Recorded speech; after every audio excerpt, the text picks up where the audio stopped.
Minimalismo è assenza di ornamento, è cercare di creare un prodotto in cui tutto ciò che non è necessario viene sottratto e si cerca di dare un'impostazione molto pulita alle forme e essenziali.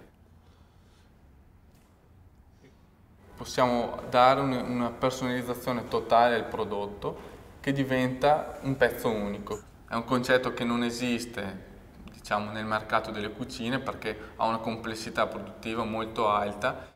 Il controllo finale del prodotto, a partire dalle prime lavorazioni della materia prima fino al premontaggio che noi effettuiamo qui, è tutto interno, anche perché le pietre sappiamo che sono totalmente diverse una dall'altra. Lo stesso blocco può dare delle lastre con tonalità diverse, quindi una produzione seriale non permetterebbe di lavorare in modo coerente con il prodotto che abbiamo adesso.